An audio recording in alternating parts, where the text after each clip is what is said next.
أعوذ بالله من الشيطان الرجيم. بسم الله الرحمن الرحيم. ثم يوم القيامة يخزيهم ويقول أين شركائي الذين كنتم تشاقون فيهم قال الذين أوتوا العلم إن الخزي اليوم والسوء على الكافرين.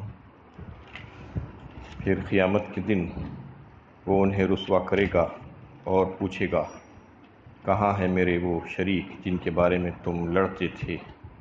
اس وقت وہ لوگ جن کو علم عطا ہوا تھا پکار اٹھیں گے کہ آج رسوائی اور خرابی ہے کافروں کے لیے. یہ سورہ نحل کی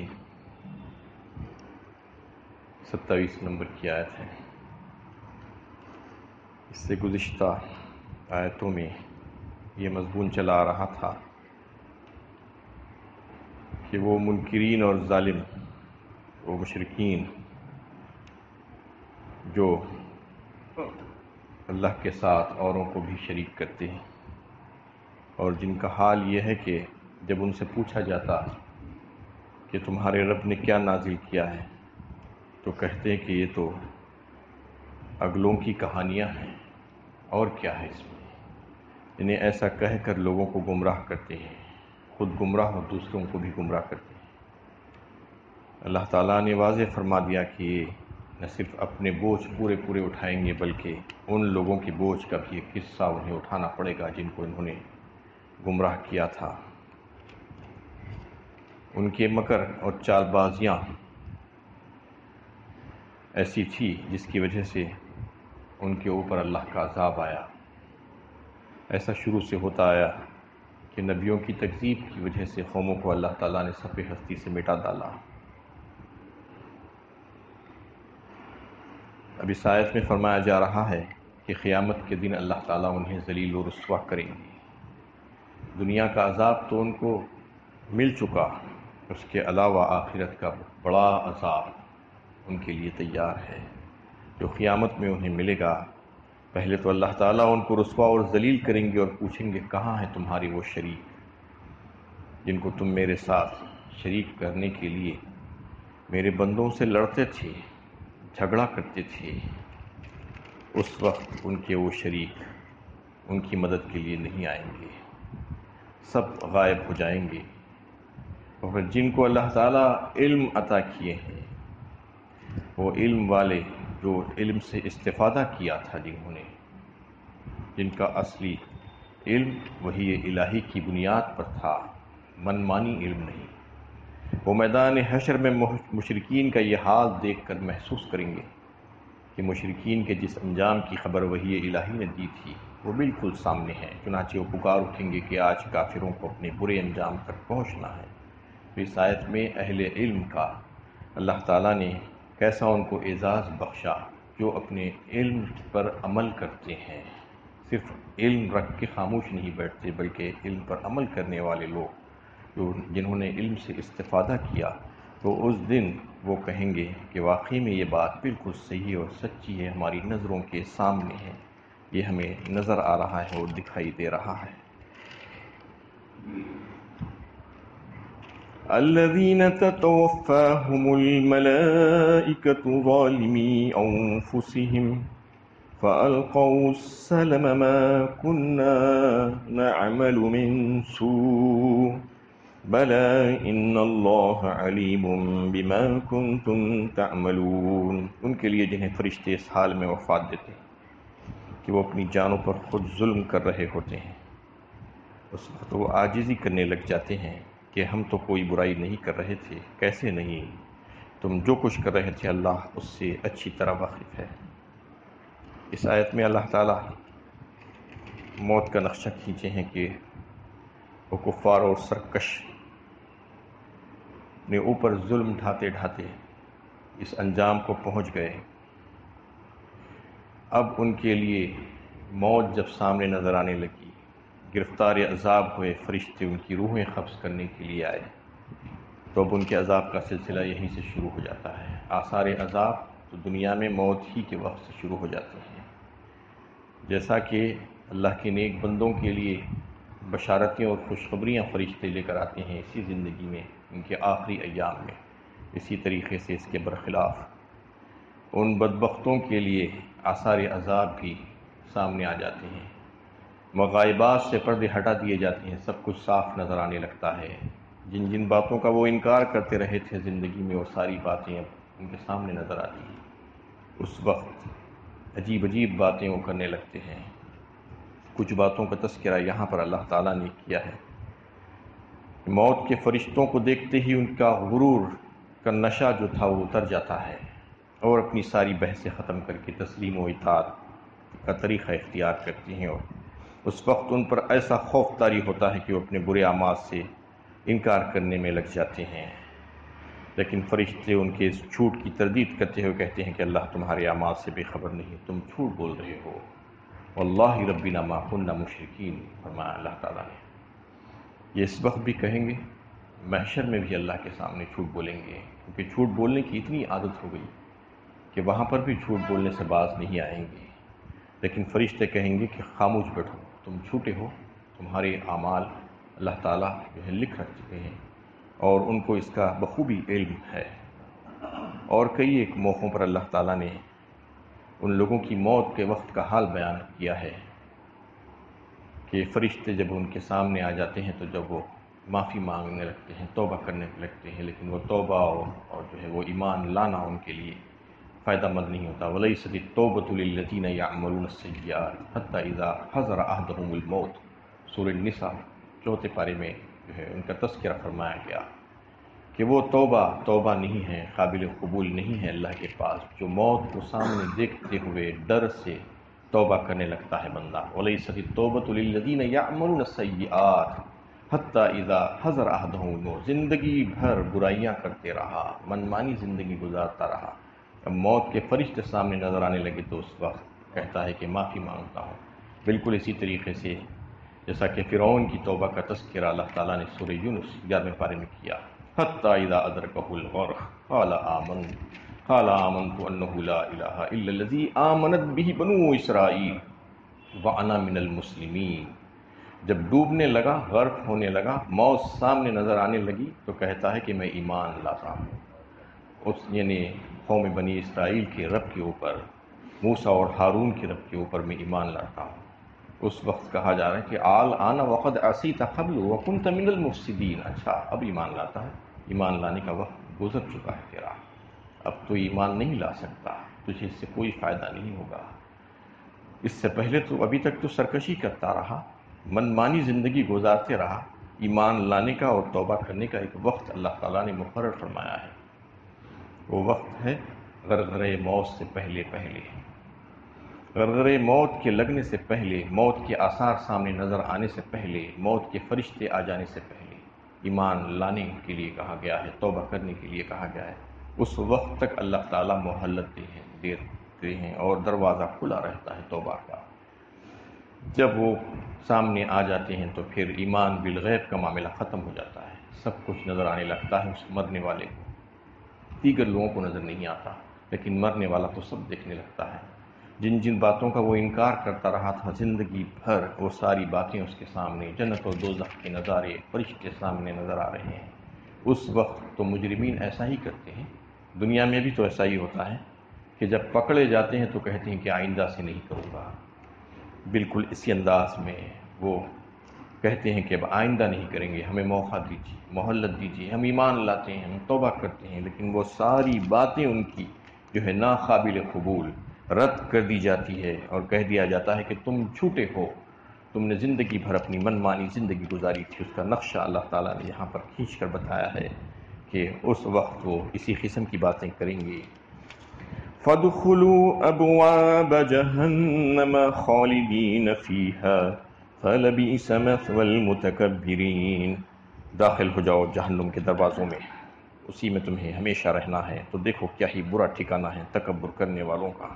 اور کہا جائے گا کہ تمہارا ٹھکانہ تو جہنم ہے، کیونکہ تم نے اسے اپنی پسند سے بنایا، زندگی بھر تم منمانی زندگی گزارے، اور رسولوں کی تعلیمات کو نظر انداز کیا، اللہ تعالیٰ کے احکامات کو پس پشت ڈالا اور اپنی خوشیوں کو سامنے رکھا، اپنی خواہشات کو پورا کیا، ضمیر کی آواز پر تم کام نہیں کیے، اس لیے اب تمہاری جگہ اور ٹھکانہ جہنم کے سوا اور کچھ نہیں ہے۔ مشرکوں اور کافروں کو فرشتے موت کے وقت یہ خبر دیتے ہیں کہ انہیں قیامت کے دن جہنم میں داخل ہونا ہے، اس عذاب میں ہمیشہ کے لیے رہنا ہے۔ یہ معاملہ موت کی سرحد شروع ہوتے ہی عالم برزخ میں پیش آتا ہے، جس سے حدیث میں خبر سے تعبیر کیا گیا ہے، یعنی یہ یہاں سے جو ہے سرحدات شروع ہو جاتی ہیں اب عذاب کی، اور ان کو جو ہے وہ سلسلہ شروع ہو جاتا ہے جو برزخ میں ان کو ملنا ہے۔ یعنی برزخ اور خبر کے لیے کہا گیا ہے کہ وہ یا تو تمہارے لیے جہنم کے انگاروں میں سے ایک انگارہ ہوگا، یہ جنت کی باغیچوں میں سے ایک باغیچہ ہوگا، تم جو چاہے بنا لو اسے، تمہاری زندگی میں تم کو مہلت دی گئی ہے، تم اگر چاہو تو اسے جنت کے باغیچے میں سے ایک باغیچہ بنا لو، ورنہ تمہارے لیے وہ جہنم کا ایک انگارہ ہوگا، یہ سمجھ لو۔ اور وہیں سے جو ہے وہ عذاب کا سلسلہ شروع ہو جاتا ہے ان کے لیے، جو دنیا میں انہوں نے انکار کیا تھا اور ہر بات کا مذاق اڑایا تھا۔ اس کے برخلاف جو ایمان والے بندے ہیں ان کا حال اگلی آیتوں میں بیان کیا جا رہا ہے۔ وَقِيلَ لِلَّذِينَ اتَّقَوْا مَاذَا أَنزَلَ رَبُّكُمْ قَالُوا خَيْرًا لِلَّذِينَ أَحْسَنُوا فِي هَذِهِ الدُّنْيَا حَسَنَةٌ وَلَدَارُ الْآخِرَةِ خَيْرٌ وَلَنِعْمَ دَارُ الْمُتَّقِينَ۔ اور جب اللہ سے ڈرنے والوں سے پوچھا جاتا ہے کہ تمہارے رب نے کیا چیز اتاری ہے، تو کہتے ہیں بہترین چیز اتاری ہے۔ جن لوگوں نے اس دنیا میں اچھائی کے کام کیے ان کے لیے اچھائی ہے، اور آخرت کا گھر تو یقیناً بہتر ہے، اور کیا ہی خوب ہے متقیوں کا گھر۔ یہ اللہ کے نیک بندے، یہ فرما بردار بندے، اللہ سے ڈر کر زندگی گزارنے والے، ان کی تعریف فرما رہے ہیں اللہ تعالیٰ۔ جب ان سے سوال کیا جاتا ہے کہ تمہارے رب نے تمہارے لیے کیا اتارا ہے، تو کہتے ہیں کہ بہترین چیز، بہت ہی شاندار اور اعلیٰ چیز اتارا ہے میرے رب نے۔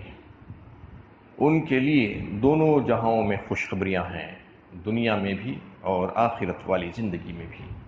دنیا میں یہ ہے کہ ان کی تقوی اور نیکی کی روش کی وجہ سے انہیں نیک بدلہ دنیا میں جو ملتا ہے وہ ہے پاکیزہ رزق، پاکیزہ زندگی، سکون قلب، حلاوت ایمان اور سچی عزت اور سرفرازی۔ حیات طیبہ کا تذکرہ آیا ہے، اللہ تعالیٰ نے کیا ہے کچھ مقامات پر کہ وہ میرے بندے جو اچھی زندگی گزاریں گے، مجھ سے ڈر کر زندگی گزاریں گے، تو میں ان کو بہترین زندگی بھی عطا فرماؤں گا۔ فَلَنُحْيِيَنَّهُ حَيَاةً طَيِّبَةً فرمایا، بہترین حیات دیں گے ہم ان کو۔ یہ حیات طیبہ یہی ہے کہ خودداری والی زندگی، پاکیزہ زندگی، اپنے رب سے راضی رہنے والی زندگی عطا فرمائیں گے، رب کے فیصلوں پر راضی رہنے والا بندہ بنا دیں گے اس کو، حلاوت ایمان اس کو عطا فرمائیں گے۔ یہ تو دنیا کی جو ہے سعادتیں اور برکتیں اس کو نصیب ہوگی، اب آگے تو اس کے لیے بہترین مقام ہے جنت، ان متقیوں کے لیے۔ اس کا تذکرہ اگلی آیت میں ہے کہ جنات عدن يدخلونها تجری من تحتها الانہار لهم فيها ما يشاءون كذلك يجزي الله المتقين۔ ہمیشگی کے باغ، جن میں وہ داخل ہوں گے، ان کے نیچے نہریں رواں ہوں گی، وہاں ان کے لیے وہ سب کچھ ہوگا وہ جو چاہیں گے۔ اس طرح اللہ جزا دے گا متقیوں کو۔ انسان کو جو تکلیف ہوتی ہے تو وہ جو چاہتا ہے کہ اسے نہیں ملتا، یعنی دنیا میں یہ ممکن ہی نہیں ہے کہ انسان کی ہر خواہش پوری کر دی جائے، یہ دنیا ہے ہی اسی چیز کا نام۔ دنیا میں چاہے انسان کتنا بڑا ہو جائے، بڑے سے بڑا بادشاہ، ساری حکومت اور سلطنت اس کو حاصل ہو جائے، اس کو بھی غم ہوتے ہیں، کسی کو یہاں پر جو ہے غم سے خالی نہیں ہے کوئی۔ اللہ تعالیٰ بتا رہے ہیں یہ جگہ جو ہے راحتوں کی نہیں ہے، راحتوں کی اور آرام کی جگہ تو جنت ہے، اس کے لیے تم یہاں پر تیاری کر لو، تو پھر وہاں پر تمہارے لیے ہر وہ خواہش ہے جو تم چاہو گے۔ فیہا ما تشتہیہ الانفس وتلذ الاعین، فرمایا جو کچھ تم چاہو گے، تمہارا جی چاہے گا، وہاں پر وہ سب کچھ تم کو مل جائے گا، اور تمہاری آنکھوں کی ٹھنڈک اور لذت جس میں ہوگی وہ ساری چیزیں تم کو عطا کر دی جائیں گی۔ تمہاری خواہشیں یہاں پر پوری نہیں ہوگی۔ امر الانسانی ما تمنا وللہ الآخرۃ والاولی، سورہ نجم میں فرمایا 27ویں پارے میں، کیا انسان یہ چاہتا ہے کہ اس کی تمنائیں پوری یہیں پر پوری ہو جائے؟ نہیں، اللہ تعالیٰ تو اس کے لیے آخرت رکھے ہیں، اولا اور آخرت اللہ ہی کے پاس ہے، دنیا اور آخرت۔ تو اس لیے یہاں پر تو ایسا سمجھنا چاہیے کہ مجھے تیاری کر کے جانا ہے میرے رب سے ملنے کے لیے، اس کو راضی کرنے کے لیے۔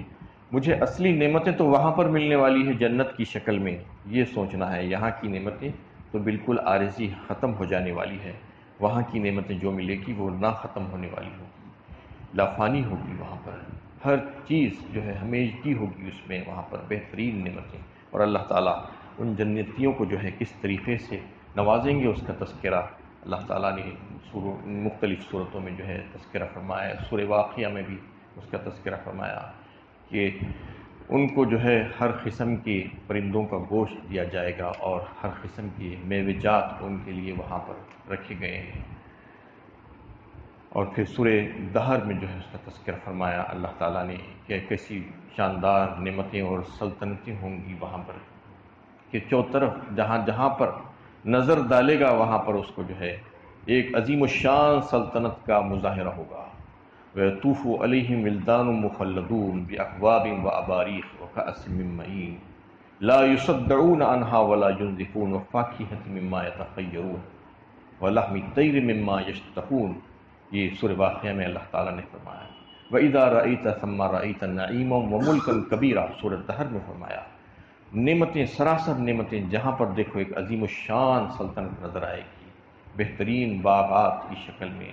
وَإِذَا رَأَيْتَ ثَمَّ رَأَيْتَ نَعِيمًا وَمُلْكًا كَبِيرًا عَالِيَهُمْ ثِيَابُ سُنْدُسٍ خُضْرٌ وَإِسْتَبْرَقٌ وَحُلُّوا أَسَاوِرَ مِنْ فِضَّةٍ وَسَقَاهُمْ رَبُّهُمْ شَرَابًا طَهُورًا، ان کی جو ہے مہمانی اور میزبانی جو کی جائے گی وہ ان کو بہترین لباس پہنایا جائے گا، ریشم کا باریک اور دبیس لباس، اور پھر ان کو چاندی کے کنگن پہنائے جائیں گے، اور پھر ان کا رب ان کو اپنے ہاتھوں سے شراب پلائے گا، شراب الطہور۔ ان ھذا کان لکم جزاء وکان سعیکم مشکورا، اور کہا جائے گا کہ یہ تمہارے ان عملوں کی جزا ہے جو تم دنیا میں کیے تھے، اللہ تعالیٰ جو ہے تمہاری قدردان ہیں، یہ ان کو دے دیا جائے گا۔ اس میں بتایا جا رہا ہے کہ جنت میں جانے والے بہت خوش ہو جائیں گے اور وہاں پر جانے کے بعد اللہ تعالیٰ کا شکر ادا کریں گے وہ ساری نعمتوں کو دیکھ کر۔ وقالوا الحمد للہ الذی ہدانا لہذا وما كنا لنہتدی لولا ان ہدانا اللہ، کہیں گے۔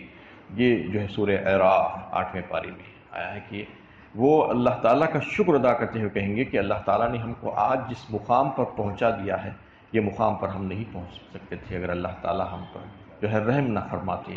اللہ تعالیٰ کا رحم ہے کہ اللہ تعالیٰ نے اپنے فضل و کرم سے ہم پر جو ہے احسان کیا اور ہم کو یہ مقام عطا فرما دیا، کیونکہ جنت کسی کے اعمال کا بدلہ نہیں ہو سکتا۔ ہاں، اللہ تعالیٰ اپنے فضل و کرم سے جو ہے جس بندے پر رحم فرما دیں گے تو پھر وہ جنت میں جانے کا مستحق ہو جائے گا، کیونکہ اعمال انسان کے اتنے کمزور اور تھوڑے ہوتے ہیں کہ وہ اعمال اس کے جنت کا بدلہ کبھی بھی نہیں بن سکتے۔ اس لیے کہ اللہ کے نبی صلی اللہ علیہ وسلم نے فرمایا کہ کوئی بھی اپنے اعمال کے بل بوتے پر جنت میں نہیں جائے گا، لیکن اس کا مطلب یہ نہیں ہے کہ کوئی عمل نہ کرے۔ عمل صالح انتہائی ضروری ہے، شریعت تو اس کا مطالبہ کرتی ہے۔ عمل اس لیے کرنا ہے کہ وہ سبب بنتا ہے اللہ تعالیٰ کی رحمت کو جوش میں لانے کے لیے، اور اللہ تعالیٰ کے غضب کو ٹھنڈا کرنے کا سبب بنتا ہے۔ وہ سبب بننے کے لیے عمل کیا جاتا ہے۔ عمل تو انسان کو، بندے کو کرتے رہنا چاہیے، عمل صالحہ۔ تو اس میں ان جنتیوں کے تذکرہ فرمایا اللہ تعالیٰ نے کہ کیسا بہترین مقام ہوگا، برخلاف ان یعنی بدبختوں کے جنہوں نے انکار کیا تھا اور بات کو نہیں مانا تھا، لیکن ان حضرات نے بات کو تسلیم کیا اور اللہ کے کلام کو مانا اور کہا کہ بہترین کلام اللہ تعالیٰ نے ہمارے لیے نازل فرمایا ہے، اور پھر اس پر عمل کیا تو پھر اللہ تعالیٰ ان کے لیے شاندار نعمتیں تیار کر رکھی ہیں۔ الذین تتوفاہم الملائکۃ طیبین یقولون سلام علیکم ادخلوا الجنۃ بما کنتم تعملون، جن کو فرشتے پاکیزگی کی حالت میں وفات دیتے ہیں، وہ کہتے ہیں کہ سلام ہو تم پر، داخل ہو جاؤ جنت میں اپنے اعمال کے بدلے۔